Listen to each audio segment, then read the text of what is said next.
जो लोग यूजीसी के नियमों को सपोर्ट कर रहे हैं और एससी एसटी एक्ट जैसे कानूनों के दुरुपयोग के आरोप के खिलाफ भी ऐसे कानूनों की हिमायत कर रहे हैं, वो अपने ही खेल में कैसे फंस गए, वो आप सपा प्रवक्ता मनोज यादव के केस से समझिए।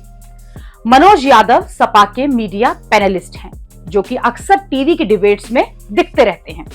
उन्हें एससी एसटी एक्ट के एक मामले में पुलिस ने अंदर कर दिया।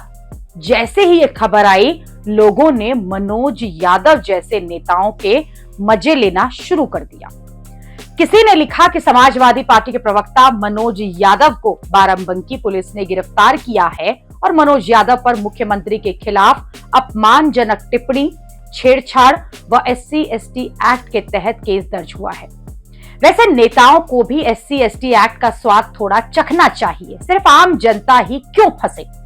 सपा के राष्ट्रीय प्रवक्ता मनोज यादव जो हैं, वो बाराबंकी के सफदरजंग के भोगलापुरवा के रहने वाले हैं और वहीं परिवार समेत वो लखनऊ में रहते हैं। 11 फरवरी को उनके गांव की महिला कलावती ने उनके खिलाफ एक एफआईआर कराई।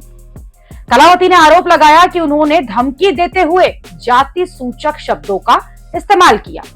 कलावती का आरोप है कि उसके बेटे को भी लगातार धमकी दी जा रही है। कलावती ने इससे पहले वर्ष 2004 में भी मनोज के खिलाफ घर में घुसकर मारपीट करने का मुकदमा दर्ज कराया था।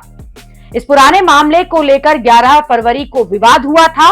अब जब मनोज यादव की गिरफ्तारी हुई तो लोगों ने लिखा कि उत्तर प्रदेश से बड़ी खबर, सपा प्रवक्ता मनोज यादव पर एससी एसटी के तहत दर्ज हुआ मुकदमा।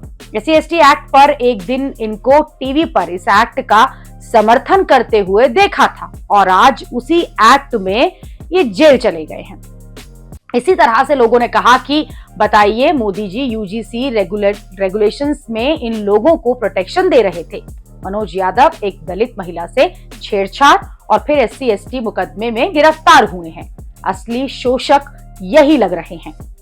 मनोज यादव के बारे में पहले कहा गया कि वो लापता हैं और फिर उनकी पत्नी ने थाने में रिपोर्ट भी कराई कि वो कहीं जाते हैं तो घर वालों को इसकी जानकारी देकर जाते हैं, मगर इस बार वो बिना बताए ही चले गए हैं और उनकी किसी से दुश्मनी भी नहीं है। रिपोर्ट के बाद पुलिस ने जांच की तो ये सामने आया कि वो पहले ही गिरफ्तार हो चुके हैं और उन पर एससी एसटी एक्ट लगा है। इसी पर लोगों ने लिखा कि समाजवादी पार्टी के मनोज यादव जो हैं, वो एससी एसटी एक्ट में गिरफ्तार पीडीए वालों को भी उन्होंने रेल दिया। इस तरह से एक कमेंट ये आया कि अखिलेश यादव के करीबी एससी एसटी एक्ट का समर्थन करने वाले Manoj Yadav ji SC ST act में ही ससुराल चले गए और अपना जीवन साथी छोड़कर। मनोज यादव की गिरफ्तारी पर इन कमेंट्स के बीच समाजवादी पार्टी के नेताओं ने उनकी गिरफ्तारी को गलत बताया। समाजवादी पार्टी के नेता राजकुमार भाटी ने कहा है कि यूपी पुलिस द्वारा मनोज यादव जी की अनैतिक रूप से हुई गिरफ्तारी और उन्हें गायब कर दी जाने की घटना बेहद भयावह है और मुख्य विपक्षी दल समाजवादी पार्टी के कार्यकर्ताओं और नेताओं के खिलाफ भाजपाई जो हैं साजिश करते हैं और ये उसी साजिश का एक प्रमाण है। किस मुंह से मुख्यमंत्री आदित्यनाथ जी यूपी में लोकतंत्र के दावे करते हैं, जबकि लोकतंत्र का खात्मा और तानाशाही है। अपराध और पुलिस के जो गुंडे हैं, गुंडाराज उनका चल रहा है। मुख्यमंत्री आदित्यनाथ जी मनोज यादव जी को तुरंत रिहा किया जाए, ये उनकी पार्टी के नेता जो हैं वो अलग अलग सोशल मीडिया पोस्ट में लिख रहे हैं। लेकिन समाजवादी पार्टी नेताओं के ऐसे बयान पर लोगों ने पूछ लिया कि क्या हुआ बहुजन एकता का। आपके ही बहुजन भाई ने अपने दूसरे बहुजन भाई को फंसा दिया। Enjoy, why should GC have all the fun. लोगों का साफ साफ कहना है कि सिर्फ स्वर्ण समाज जो है वो ही क्यों भुगते। स्वर्ण समाज जब कहता है कि ऐसे कानूनों का दुरुपयोग भी होता है तो फिर उसका विरोध किया जाता है और ये कहा जाता है कि स्वर्ण समाज ही गलत है।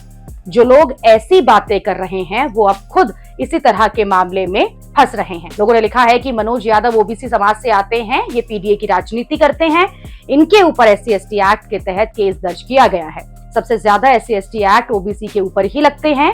खैर, ये इनकी आपसी मामला है, अभी इनको यूजीसी के लिए भी लड़ना है। ये बात तो स्वर्ण समाज पहले से ही कह रहा है कि यूजीसी के नियम जो हैं वो क्यों लाए गए, यूजीसी के नियमों में ओबीसी को क्यों डाला गया, क्योंकि एससी एसटी एक्ट के साथ अगर कोई सबसे ज्यादा मामले होते हैं तो वो ओबीसी के ही होते हैं।